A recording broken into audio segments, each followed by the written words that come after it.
Sejumlah anak yang merupakan siswa salah satu sekolah dasar di Kabupaten Aceh Utara, Provinsi Aceh, dimintai keterangan di Unit Perlindungan Perempuan dan Anak Polres setempat setelah mengalami pelecehan yang dilakukan oleh seorang guru di sekolah mereka.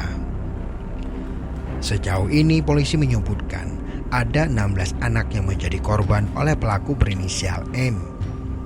Pelaku merupakan seorang ASN berusia 43 tahun yang berprofesi sebagai guru agama di sekolah tersebut. Kasus ini berawal dari adanya laporan dari 4 orang tua siswa yang mengaku anaknya dilecehkan oleh seorang guru. Polisi yang melakukan pengembangan hingga ke sekolah berhasil menangkap pelaku pada 29 Maret. Dari keterangan pelaku diketahui perbuatan tidak terpuji itu dilakukan selama Maret 2023. Dalam menjalankan aksinya, pelaku meminta para siswi tersebut maju ke depan kelas untuk diajarkan cara membaca. Namun kesempatan itu dimanfaatkan oleh pelaku untuk melakukan perbuatan tak beradab terhadap anak didiknya.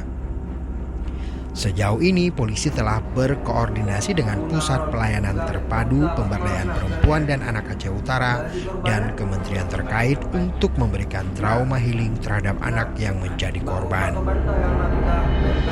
Satreskrim Polres Aceh Utara telah berhasil menangkap pelaku yang diduga keras telah melakukan pencabulan terhadap sampai sekarang sudah berjumlah 16 orang anak yang menjadi korban akibat dari perbuatan pelaku atas nama inisial M, seorang guru di sekolah dasar yang bersangkutan merupakan ASN yang bekerja di sekolah tersebut.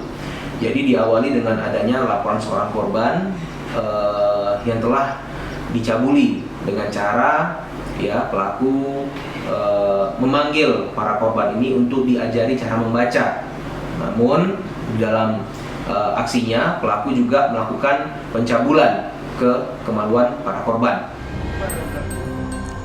Kasat Reskrim Polres Aceh Utara mengimbau kepada masyarakat yang merasa anaknya juga menjadi korban dari oknum guru tersebut agar segera melaporkan ke unit PPA Polres Aceh Utara. Akibat perbuatannya, pelaku dijerat dengan pasal 50 junto pasal 47 Kanun Aceh nomor 6 tahun 2004 tentang hukum jinayat. Tim Liputan Aceh Video.